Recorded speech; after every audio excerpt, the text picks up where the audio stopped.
Mais uma vez, vocês estão felizes? Amém? Queridos, abram comigo, você que trouxe Bíblia, em Lucas, no capítulo 10, versículo 25 ao 37. Evangelho segundo São Lucas, capítulo 10, versículo do 25 ao 37.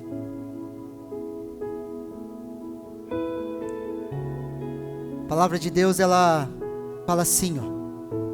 Eis que certo homem, intérprete da lei, se levantou com o objetivo de pôr Jesus à prova e lhe perguntou: Mestre, o que farei para herdar a vida eterna?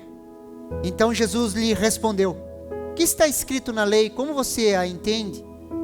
A isto ele respondeu: Ama o Senhor, o seu Deus, de todo o seu coração, de toda a sua alma, com todas as suas forças e todo o seu entendimento. E ama o seu próximo como você ama a si mesmo. Então Jesus lhe disse: Você respondeu corretamente. Faça isso e você viverá. Mas ele, querendo justificar-se, perguntou a Jesus: Quem é meu próximo? Jesus prosseguiu dizendo: Um homem descia de Jerusalém para Jericó e caiu nas mãos de alguns ladrões. Esses, depois de lhes ter tirado a roupa e lhe causaram muitos ferimentos, retiraram-se, deixando-o semi-morto. Por casualidade, um sacerdote estava descendo por aquele mesmo caminho, e vendo aquele homem, passou de largo. De igual modo, um levita descia por aquele lugar, e vendo-o, passou de largo. Certo samaritano, que seguia o seu caminho, passou perto do homem, e vendo-o, compadeceu-se dele. E aproximando-se, fez curativos nos ferimentos dele, aplicando-lhe óleo e vinho. Depois colocou aquele homem sobre o seu próprio animal, levou-o para uma hospedaria e tratou dele. No dia seguinte, separou 2 denários e os entregou ao hospedeiro, dizendo: Cuida desse homem, e se você gastar algo mais, farei reembolso quando eu voltar. Então Jesus perguntou: Qual desses 3 lhe parece ter sido o próximo do homem que caiu nas mãos dos ladrões? O intérprete da lei respondeu: O que usou de misericórdia para com ele. Então Jesus lhe disse: Vá e faça o mesmo. Impressionante, né, queridos? Impressionante como essa parábola fala conosco e pode nos mostrar ações práticas de uma vida voltada a Jesus. Alguns chamam essa parábola do bom samaritano, daquele que se compadeceu do seu próximo. E interessante, queridos, quando você olha para essa parábola e para a maioria das parábolas, queridos, você vê que Jesus fluía na criatividade de Deus. Sim ou não? Ele simplesmente fluía, queridos. Ele não tinha algo anotado. Ele não tinha algo pronto. Simplesmente alguém fez uma pergunta para ele e ele respondeu, sim ou não? Ele estava em uma conversa, queridos. Conversando, um intérprete ou um doutor da lei faz uma pergunta e ele vai conversando.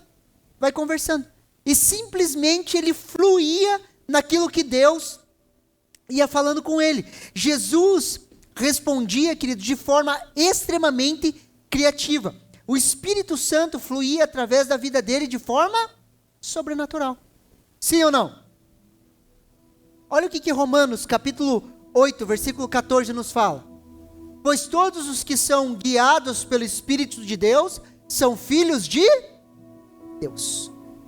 Todos que são guiados pelo Espírito de Deus são filhos de Deus. E isso está acessível a mim e a você, queridos. Rios de água viva, eles fluem do nosso interior, assim como fluíam do interior de Jesus, queridos, e podem fluir das nossas vidas. Deixa eu te falar uma coisa. Quando você vai para uma conversa, para um discipulado, às vezes até para um grupo familiar, queridos, permita que Deus flua através da sua vida. Deixe o agir sobrenatural de Deus fluir sobre você. Não sei se já aconteceu com você. Sabe quando você tem que ter alguma conversa difícil alguma situação que você precisa resolver, alguma pessoa que às vezes você precisa confrontar, ou algo que você precisa conversar com alguém. Não sei se você já fez isso. Você pensa assim: se fulano de tal falar isso, eu vou falar isso, depois eu vou responder aquilo para ele, daí ele vai falar isso. Já fez isso, sim ou não? Sim ou não? Não, se ele falar isso, eu já vou falar isso para ele, e daí ele vai falar aquilo, e a gente fica. Simplesmente, queridos, deixa Jesus fluir através de você.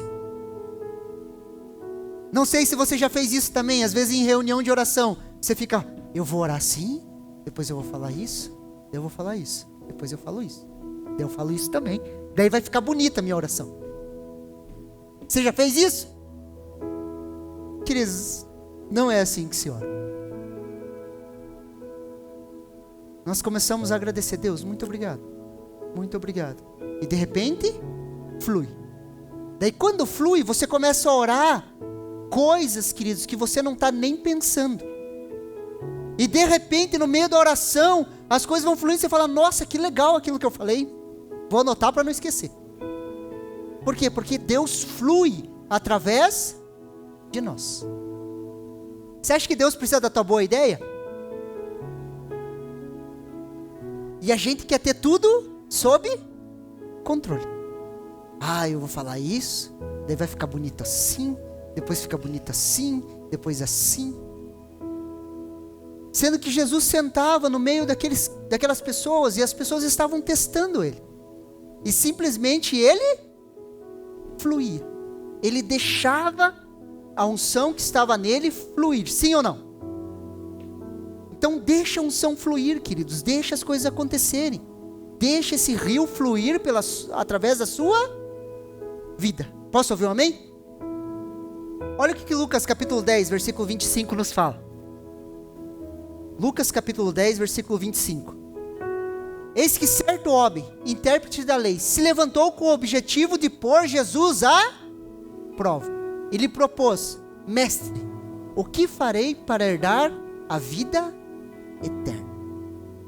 Se levanta o intérprete da lei, queridos, um doutor da lei, com uma pergunta: mestre, o que farei para herdar a vida eterna?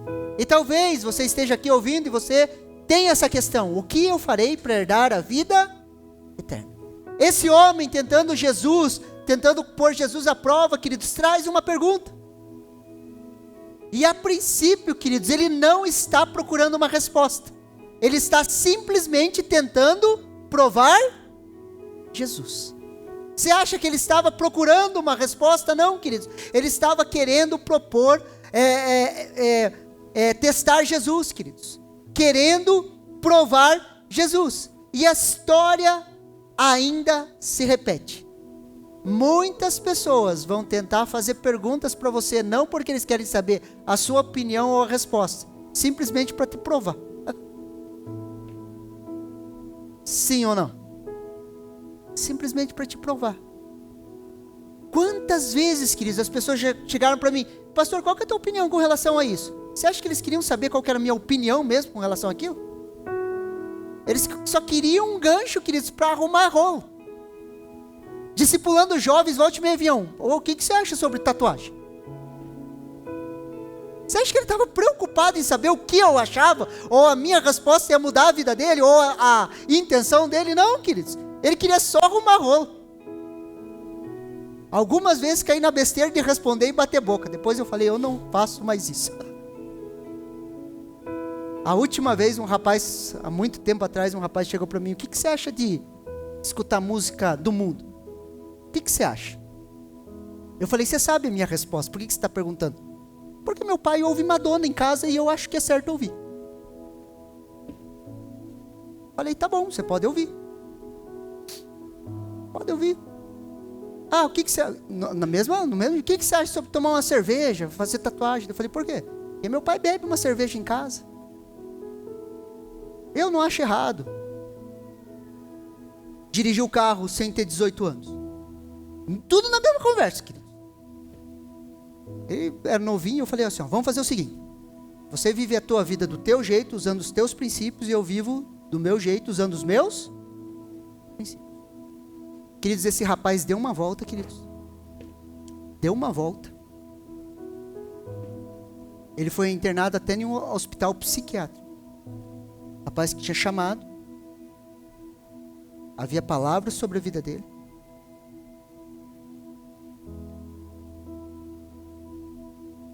Só que ele questionava aquilo que ele via na sua própria casa. O que me dói muito é que a maioria dos jovens dentro da igreja aprendem a beber junto com seus pais. E você não sabe o rolo que é isso. O que eles estavam tentando fazer? Colocar Jesus à prova. Queridos, o Espírito Santo, ele nos traz discernimento, queridos. Nem toda pergunta que as pessoas te fazem, elas estão te perguntando para querer realmente saber a tua opinião. Às vezes elas só querem um rolinho. Só uma discussão. E por experiência própria, eu já aprendi, não vale a pena discutir, queridos. Não vale a pena. Somente se a pessoa quiser ou tiver interesse de compreender aquilo que você pensa, para que ela possa se aproximar ou não de Deus. Posso ouvir um amém? E Jesus, queridos, responde perguntas com perguntas. Olha o que Lucas 26 fala. Então Jesus lhe respondeu: o que está escrito na lei? Como você a entende? Pegue um princípio, queridos, grave isso. Deus responde perguntas com perguntas. Queridos, você quer discernir a voz de Deus? Posso ouvir um amém? Deus fala, sim ou não? Deus fala ao seu coração, Ele fala ao seu espírito. Deus fala com você, queridos. Sabe como que Deus fala conosco? Através de perguntas. Às vezes você questiona algo, queridos, para Deus, e Deus vai te responder com uma outra pergunta. Sabe por quê? Porque a resposta está dentro de você. Queridos, a resposta não está em você. De você não vem muita coisa boa. Não está em você, está dentro de você. O Espírito Santo habita onde? Dentro de nós, sim ou não? A Bíblia não fala que o reino de Deus foi depositado dentro de nós? Queridos, a resposta vem de dentro, queridos. A mudança de vida é de dentro para fora. Queridos, adianta você tentar mudar a sua vida de fora para dentro? Ah não, eu vou na academia para ficar mais bonito. Ah, eu vou fazer uma operação estética para ficar mais bonito. E a gente tenta de fora para dentro resolver problemas internos. Às vezes a gente tem problema de autoestima e acha que com fatores externos nós vamos mudar a nossa estima. Não vai, queridos. Não vai. Eu via na academia, queridos. Eu via pessoas, queridos. Eu já atendi meninas que se viam, elas eram magrinhas, entravam na academia, queridos, cresciam, ficavam fortes, grandes, mas dentro delas se viam como? Sempre como uma mocinha mirrada. Mesmo que o exterior dela tenha mudado, o interior não. Porque não muda de fora para dentro, se muda de dentro para fora. Então você não precisa ficar mais bonita. Você precisa se ver assim como Deus te vê. O coração alegre formoseia o rosto. Nunca é de fora para dentro. Sempre vai ser de dentro para fora. E aonde estão as respostas, queridos? Estão dentro. Quando você começa a questionar, queridos, começa a vir uma pergunta, outra pergunta, outra pergunta. O que é isso? É Deus falando com? Quer ver um exemplo? Uma vez eu estava fazendo discipulado dentro da metalúrgica. Fazia discipulado dentro de uma metalúrgica. Eu e o Hélio tínhamos ganhado uma pessoa para Jesus. Nós estávamos discipulando e passando pré-encontro dentro da metalúrgica. Para aquela pessoa que ia para o encontro. E ele fumava.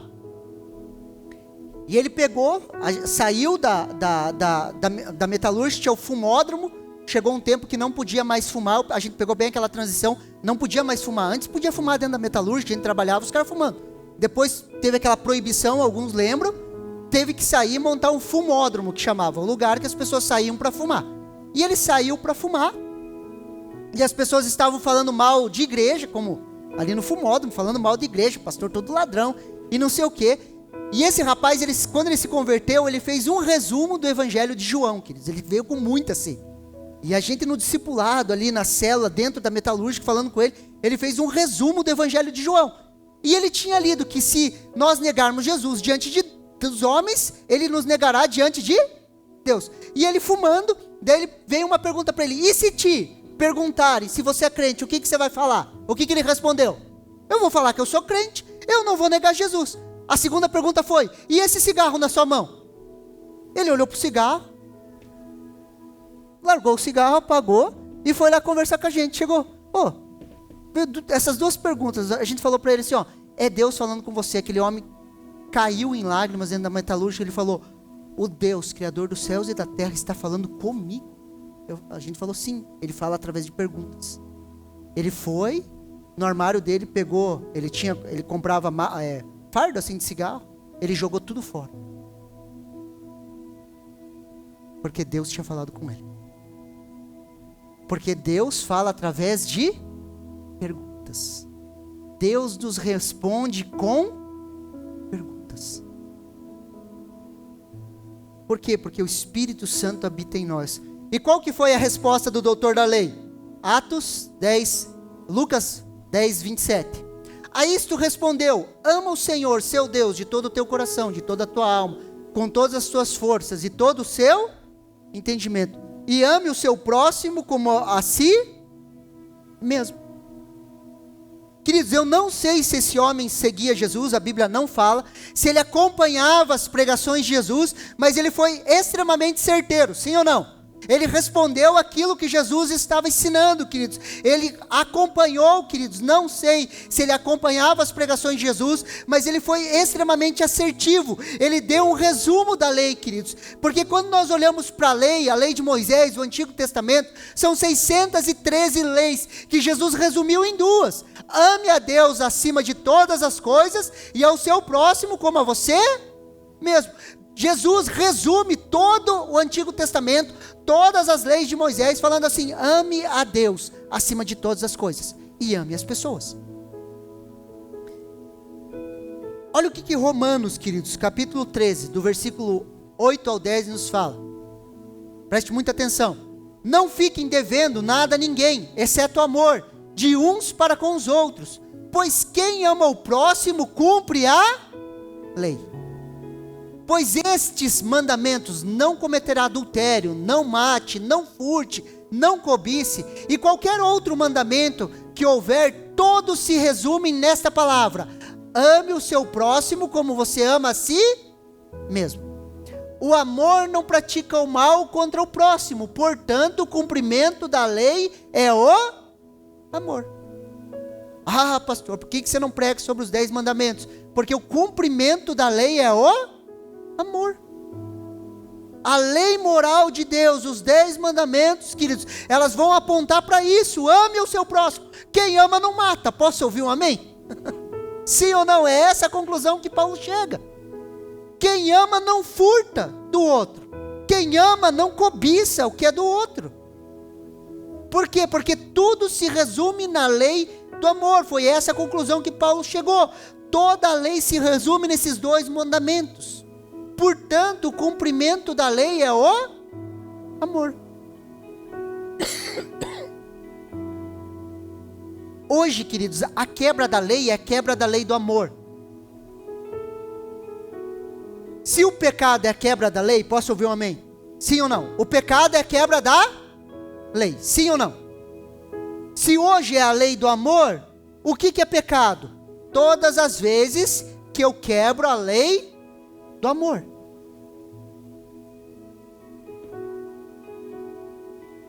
Já ouviu falar que amor é uma decisão? Sim ou não? Amor é muito mais que uma decisão. Amor é um mandamento, não se discute. Quem que é a pessoa mais importante para você? Fala Jesus. Fala Jesus. Jesus é a pessoa mais importante para você? Qual que é o mandamento que ele te deu? Ame ao seu próximo. É um mandamento, queridos, não é nenhuma decisão, queridos, é um mandamento. A gente não discute. O que esse intérprete da lei estava querendo fazer? Então, ok, se é para amar, vamos discutir quem a gente vai amar. Quem que é meu próximo? Você entendeu? Se não dá para discutir o mandamento, porque Jesus falou, ame ao seu próximo, a lei é o resumo do amor, toda a lei se resume no amor, em amar a Deus e amar as pessoas, então vamos fazer o seguinte, vamos discutir quem são os próximos, quem que é o próximo que eu devo amar, porque se for para generalizar e ter que amar todo mundo, eu não quero. Era isso que ele estava fazendo. Queridos, só que o pecado hoje é a quebra da lei do amor. Todas as vezes que você fizer coisas pensando somente em você, acima de Deus e acima das pessoas, você está pecando. Aleluia. Quando você coloca os teus afetos, queridos, em coisas, em pessoas, situações, cargos, você busca por status, fama, teu coração se agarra nisso, o que acontece? Se torna em idolatria. Você está na busca de falsos deuses. E nessa busca você quebrou a lei do amor. Por isso que algumas pessoas vão poder fazer algumas coisas e não vai ser pecado, e outras pessoas não vão poder fazer as mesmas coisas porque vai ser pecado.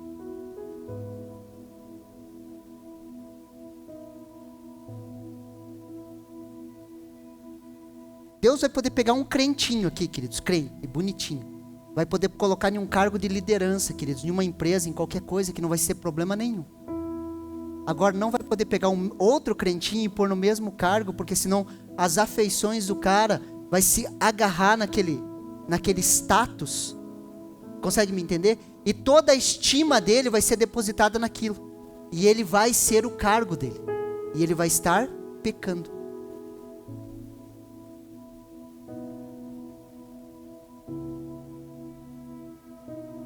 Quanto mais Deus tiver no teu coração, mais longe você vai. Consegue me entender? Sim ou não? Olha o que Jesus responde, versículo 28. Então Jesus lhe disse, você respondeu corretamente. Faça isso e você viverá. Faça isso e você viverá. Queridos, a vida está no amor. Fala um amém aí. Em viver de forma profunda o amor de Deus e o amor ao próximo. Faça isso. Faça o quê? Ame a Deus de todo o seu coração. E ame o seu próximo como a você mesmo. E você vai viver. Queridos, você vai viver.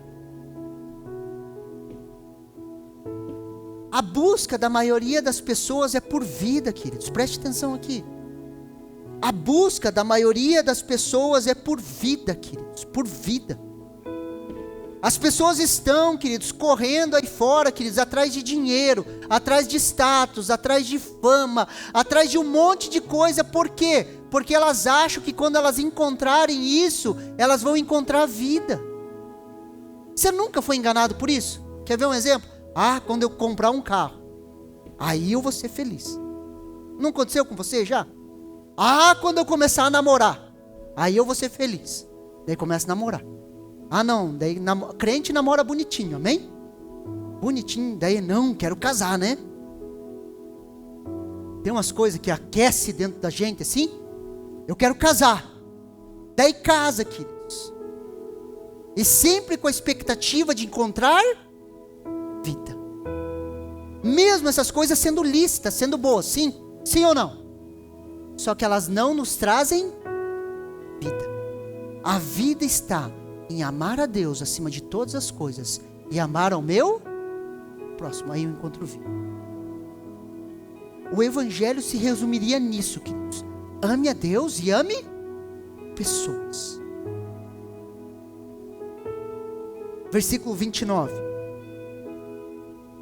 Mas ele, querendo justificar-se, perguntou a Jesus, quem é meu próximo? Quem é o meu próximo? Qual que é a resposta que esse homem esperava? Provavelmente esse homem pergunta assim para Jesus, quem é o meu próximo? Sabe o que ele imaginava? Que Jesus falaria assim, os judeus. Os judeus. Por quê? Porque esse homem era judeu, e o povo judeu se achava melhor que os outros povos. Somos o povo escolhido por Deus. Sempre fechado no meio deles mesmos. Quando esse homem pergunta, a resposta que ele esperava provavelmente era que Jesus falasse que os próximos fossem os judeus, o povo escolhido, os próximos fossem a sua família. Porque é natural, queridos, que nós vamos amar as pessoas que estão próximas de nós. E ele esperava essa resposta, queridos.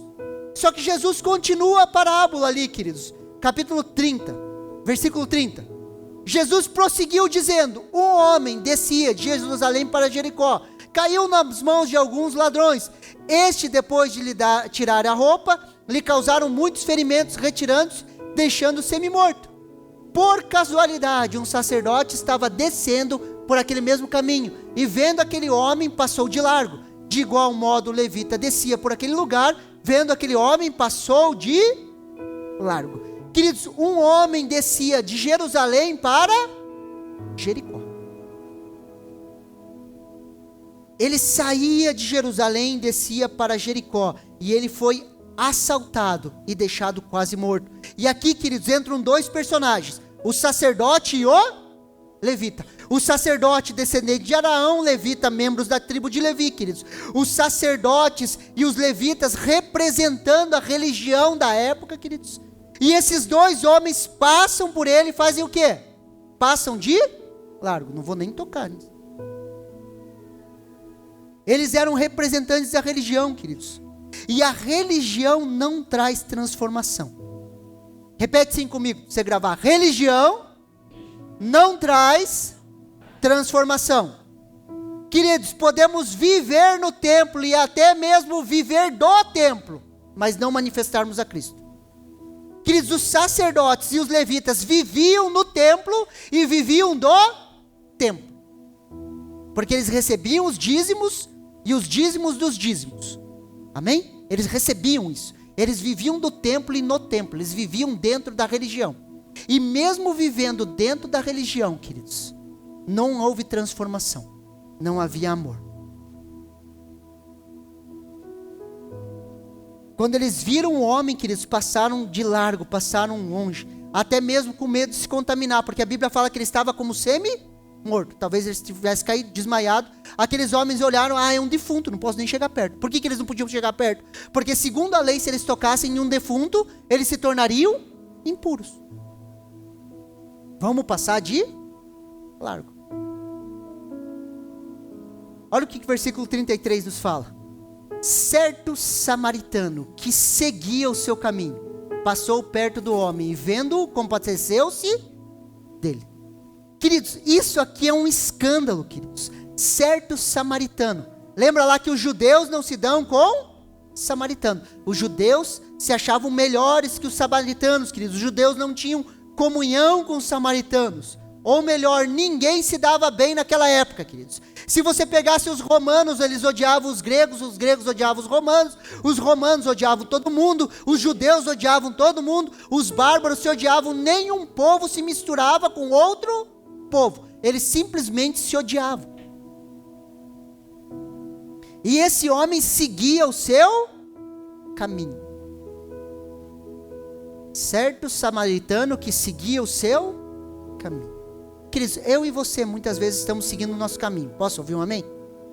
Você está ou não está na correria do dia a dia? Você tem muita coisa para fazer, coisas para resolver. Você está seguindo o seu caminho.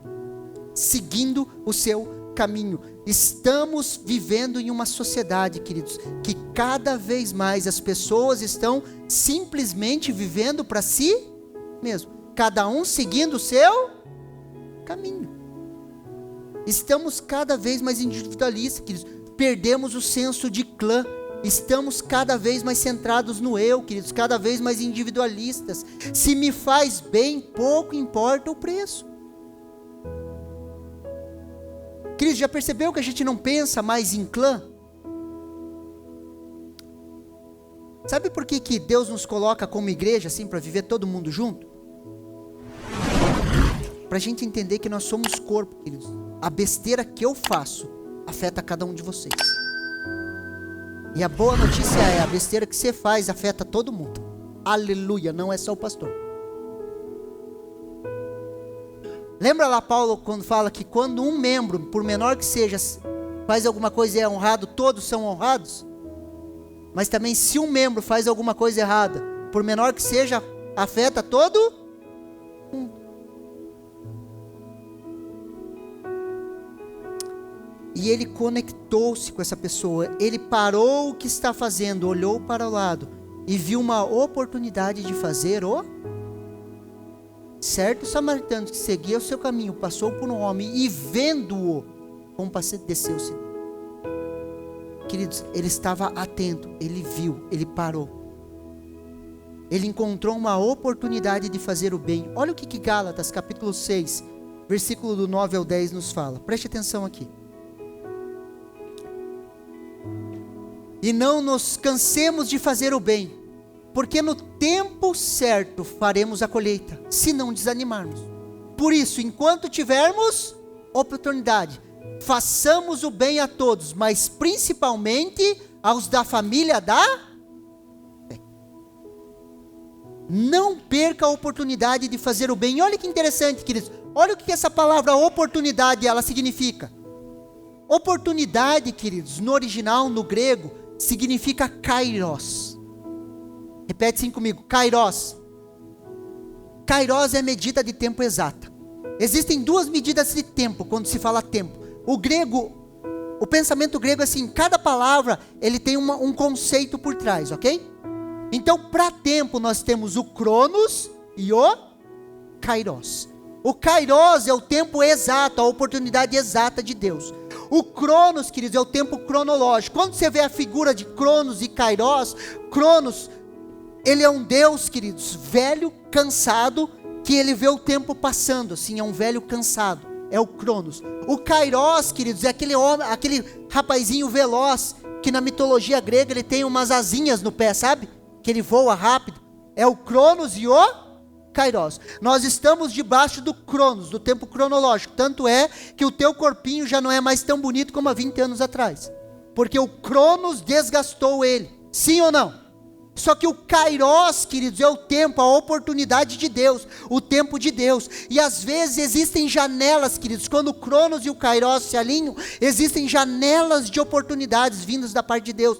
De forma profética, queridos, é como se os céus invadissem a terra no kairos, queridos. E nós estamos no kairos de Deus. Posso ouvir um amém? Esse tempo oportuno, queridos, que coisas acontecem. E essa palavra oportunidade, queridos, é kairos, é a medida exata. E existem medidas exatas, queridos. Precisamos estar atentos ao kairos de Deus, a oportunidade de abençoar pessoas e sair do nosso mundinho. Quando ele fala em oportunidade de fazer o bem, é o kairos para fazer o bem. É quando eu e você olhamos para o lado e percebemos que há uma medida, queridos, há um tempo de abençoar pessoas. Deixa eu te falar uma coisa, queridos. Fazer o bem te livra de você viver somente para você. Sabe qual que é a pior cadeia para um ser humano viver? Pensando só nele. Quando você vive só para você. E essa oportunidade é esse kairos, queridos, que quando estamos atentos, o Espírito Santo nos guia, queridos, e nos mostra a necessidade de pessoas para que a gente possa atender e tocar. São oportunidades de fazer o bem, queridos. O tempo certo.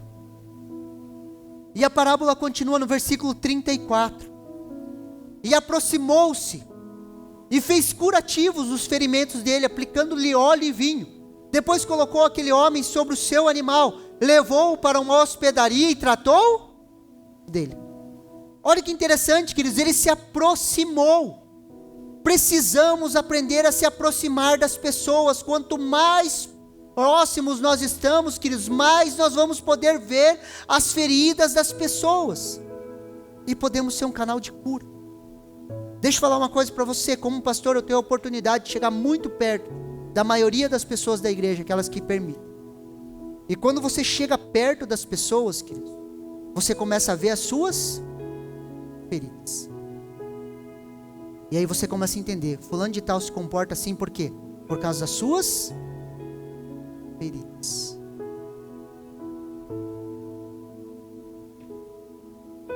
E a gente precisa se aproximar das pessoas para ver as suas feridas.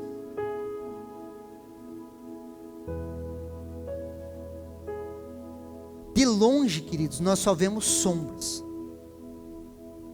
Sabe aquela escola? Fulano de tal é assim. Você já se perguntou por que ele é assim? Pastor, aquele é ruim de lida. Deixa eu falar uma coisa para você. Posso abrir meu coração aqui para vocês? Queridos, nós estamos aqui há 6 anos. Se aproximamos de muitas pessoas. Deixa eu ver. Não teve um daqui que está aqui, que eu conheço, que alguém não falou que era ruim de lida. Pastor, você vai lidar com aquele não é ruim de lida. E falo diante de Deus. Todos que eu conheço aqui, que eu estou próximo, alguém já falou que você é ruim de lida. É verdade.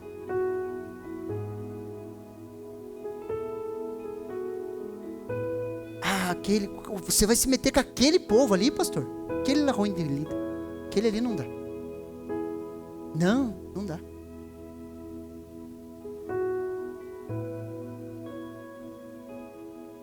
Só que quando você se aproxima, e se aproxima de verdade, você vê as feridas. E muitas vezes nós reagimos em cima das nossas feridas. Nós precisamos se aproximar das pessoas, para que nós possamos ser canais de cura. E ele aplicou o que, queridos? Olha que interessante, ele aplicou óleo e vinho. Não deveria ser contrário? Vinho antisséptico e óleo curativo. Sim ou não? Lembra do mentiolate? Primeiro veio o mentiolate, aquele que ardia, queridos. Eu acho que essa geração ficou ruim depois que parou de usar mentiolate, queridos. Daí o mentiolate ficou de Nutella, aquele que não dói mais.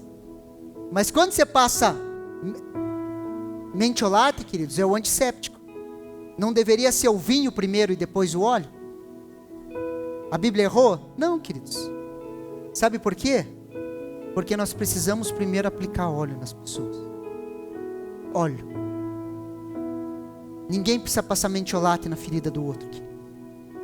Primeiro nós passamos o óleo fresco. Deixa eu dizer uma coisa para você, a unção que você carrega, quando você está em uma mesa com uma pessoa e você vê feridas, você deixa essa unção desatada da tua vida e essa unção toca como um bálsamo sobre a vida da pessoa. Quando nós falamos da integração da igreja, a integração da igreja é o quê? É um bálsamo, queridos, é só olhinho. Óleo para limpar as feridas, para trazer aquele refrigério para a vida da pessoa. O grande problema é que a gente vai já com o vidrão de mentiolate, né? Vamos fazer arder. Óleo, queridos. Óleo fresco. A unção que nós carregamos, ela toca a vida das pessoas e vem como um bálsamo na vida das pessoas. E o texto continua ali, queridos, no 34b. Colocando aquele homem sobre o seu próprio animal, levou-o para uma hospedaria e tratou dele. No dia seguinte, separou 2 denários e entregou ao hospedeiro, dizendo: cuide bem deste homem. E se você gastar alguma coisa a mais, farei o reembolso quando eu voltar. Aqui vemos, queridos, finanças sendo investidas. Quantas vezes vamos ter que usar o nosso animal, queridos? Qual que é teu animal hoje em dia? É o teu carrinho. Quantas vezes você vai ter que colocar pessoas dentro do teu carro? Usar a tua gasolina, querido. Colocar a pessoa no carro, investir finanças, para quê? Para que ela possa ser curada. Para levar as pessoas à hospedaria, um lugar de cura. Quando nós falamos de grupo familiar, quando nós falamos de cuidar de pessoas, quando nós falamos em se importar e tratar pessoas, queridos, nós vamos ter que investir financeiramente. Ele colocou 2 denários ali, queridos. 1 denário é um dia de trabalho.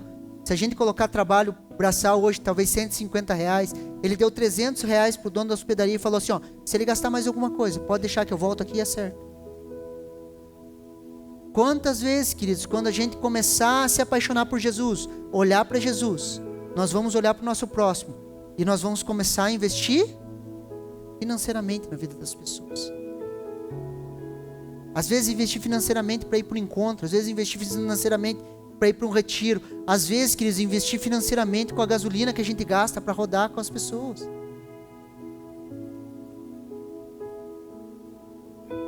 Sim ou não?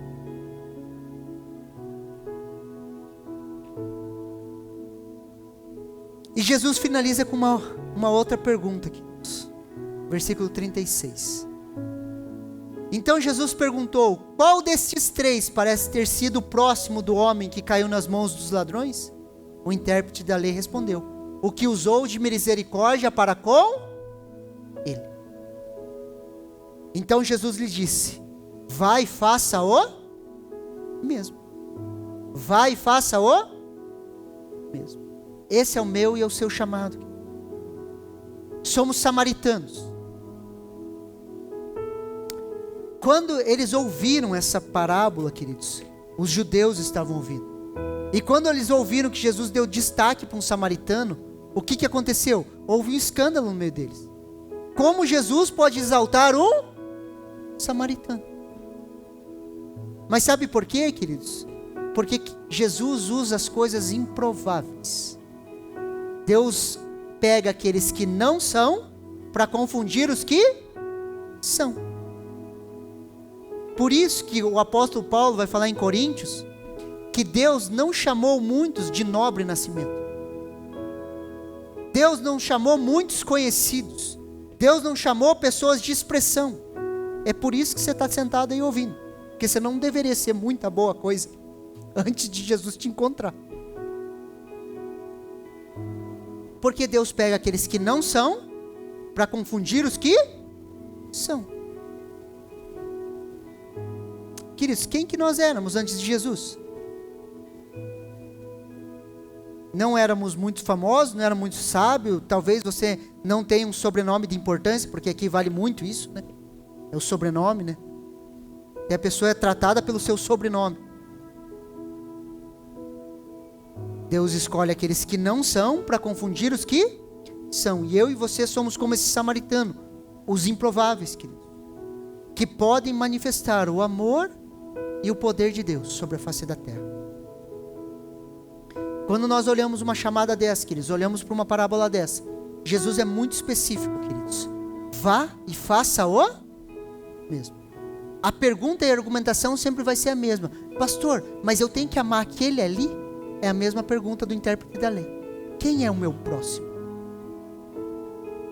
O nosso próximo, queridos, é todo aquele que eu e você permitimos ser o nosso próximo. Pode ser aquele andarilho na rua, o caixa do mercado, a pessoa que está com necessidade, o irmão que senta do nosso lado. É aqueles que eu e você permitimos, que nós levantamos os nossos olhos, tiramos os olhos do nosso umbigo, olhamos para o lado e falamos: eu vou suprir a necessidade dessa pessoa. Eu vou amar ele e vou amar até o fim.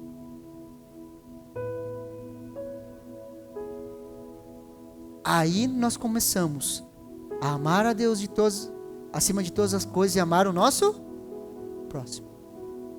Aí, queridos, a igreja não é mais um lugar onde eu me beneficio.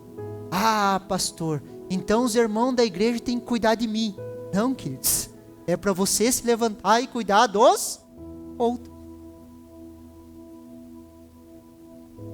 Eu decido ser um canal de bênção. Você recebe essa palavra no seu coração? Amém?